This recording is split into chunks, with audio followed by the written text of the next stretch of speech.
नमस्कार स्टूडेंट्स। आज का हमारा टॉपिक है अराजकतावाद। अराजकतावाद जिसे इंग्लिश में एनार्किज्म कहते हैं। स्टूडेंट, जैसे ही अराजकतावाद शब्द हमारे दिमाग में आता है तो हमें लगता है कि ये कोई ऐसे लोगों का समूह होगा जो अराजकता फैलाते हैं समाज में, या उपद्रव फैलाते हैं, हिंसा फैलाते हैं। लेकिन ऐसा कुछ भी नहीं है।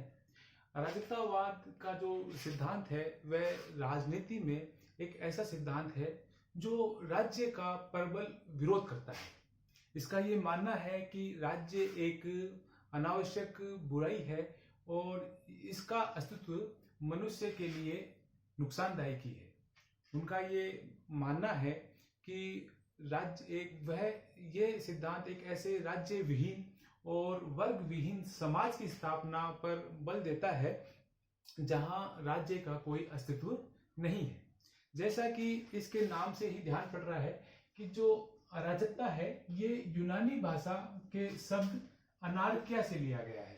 अनार्किया से तात्पर्य है शासन का अभाव। इससे ये पता चलता है कि अराजकतावादी किसी भी प्रकार की शक्ति या सत्ता का विरोध करते हैं। वह चाहते हैं कि ऐसा कोई भी शक्ति या सत्ता का नियंत्रण ना हो।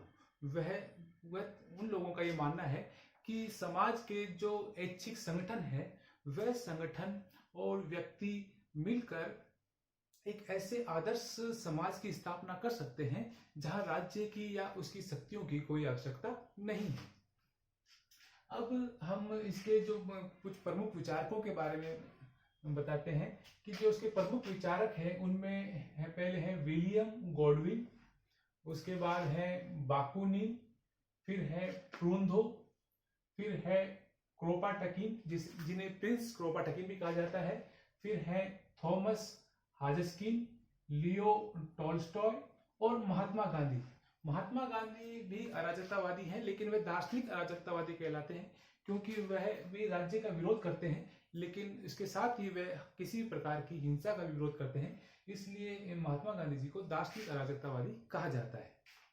ये जो प्रमुख विचारक हैं ये राज्य के विरोध के लिए हिंसा का भी समर्थन करते हैं और ये कहते हैं कि हिंसा और क्रांति के द्वारा हम राज्य को समाप्त कर सकते हैं और उसके स्थान पर एक आदर्श समाज की स्थापना कर सकते हैं जहां जो कि समाज राज्य विहीन और एक वर्ग विहीन समाज होगा। अब हम पढ़ते हैं अराजकतावाद के उद्देश्य।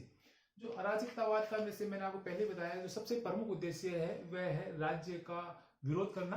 और उसके अलावा उनका ये मानना है कि जो कई अन्य शक्तियां भी है जो मनुष्य के लिए या मनुष्य के विकास के लिए या व्यक्तित्व के विकास के लिए बाधाएं उत्पन्न करती है। तो इस प्रकार से वो तीन शक्तियों का प्रबल विरोध करते हैं और उन्हें समाप्त करना चाहते हैं। उनमें पहला तो मैंने आपको बताया है राज्य। उसके बाद नंबर 2 जो वो मानते हैं वो है चर्च।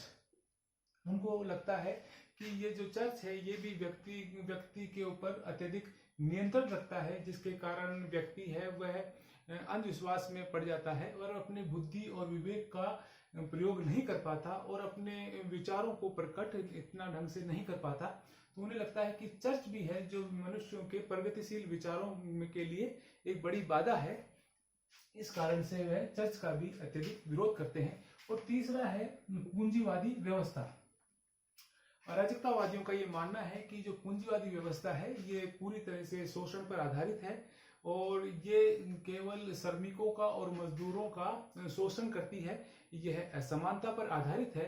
इस कारण से ये लोग पूंजीवाद का भी कठोर विरोध करते हैं और उस पूंजीवादी व्यवस्था को भी ये लोग समाप्त करना चाहते हैं। तो अब हम पढ़ेंगे आगे अराजकतावाद के मुख्य सिद्धांत या लक्षण या विशेषताएं। तो सबसे पहले जो इसकी सबसे प्रमुख विशेषता है, जैसा कि मैंने आपको बताया, वह है राज्य का विरोध। अब राज्य का इनका ये मानना है कि राज्य जो है इसके कारण ही मनुष्य अपने व्यक्तित्व का पूर्ण विकास नहीं कर पाता।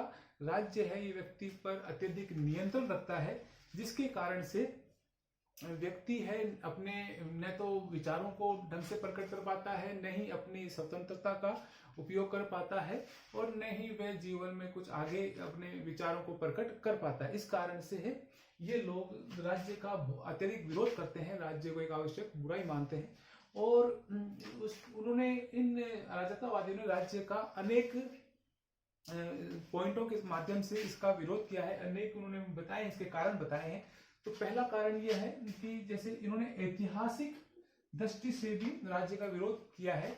इन लोगों का यह मानना है कि जब प्रारंभ में जब समाज था, जब न कोई राज्य नहीं था, उस समय भी मनुष्य आपस में पारस्परिक समझौतों के आधार पर शांतिपूर्ण ढंग से रहते थे और वे अपनी स्वतंत्रता का पूर्ण उपयोग करते थे। उनके ऊपर कोई राज्य का नियंत्रण नहीं था और वे बड़े सुकून से और शांति से अपना जीवन यापन करते थे। लेकिन जैसे ही राज्य का निर्माण हुआ, उसके बाद उन पर अत्यधिक नियंत्रण स्थापित हो गया, मनुष्यों के ऊपर अत्यधिक बंदिश लग गई और वह अपने विचारों को प्रकट नहीं कर पाए, और मनुष्यों के ऊपर अत्यधिक नियंत्रण स्थापित होने के कारण व्यक्ति अपने व्यक्तित्व का विकास नहीं कर पाए। इस कारण उनका ये मानना था कि जब प्रारंभ के ऐतिहासिक में जब राज्य नहीं था, तब ज्यादा अच्छी व्यवस्था थी। दूसरा, उन्होंने इसका विरोध किया है स्वतंत्रता के आधार पर। जैसा कि मैंने आपको अभी बताया कि राज्य का जो प्रत्येक कार्य है, अराजकतावादियों का मानना है कि राज्य का जो प्रत्येक कार्य है या प्रत्येक कानून है, ये मनुष्य के स्वतंत्रता के लिए बाधक ही है। ये उसकी स्वतंत्रता का हनन करता है, उसे अपने व्यक्तित्व का विकास नहीं करने देता। इस कारण से स्वतंत्रता के आधार पर भी राज्य का विरोध किया है। तीसरा है पॉइंट कि राज्य अनावश्यक है। उन लोगों का ये मानना है कि राज्य की कोई आवश्यकता नहीं है, क्योंकि राज्य ऐसा कोई कार्य नहीं करता कि जो मनुष्य बिना राज्य के हम नहीं कर सकते। इस कारण राज्य की कोई आवश्यकता नहीं है। चौथा है आर्थिक आधार पे। इन लोगों का यह भी मानना है कि राज्य का निर्माण केवल पूंजीवाद को बढ़ावा देने के लिए ही हुआ है और पूंजीवादी व्यवस्था के लिए ही राज्य है।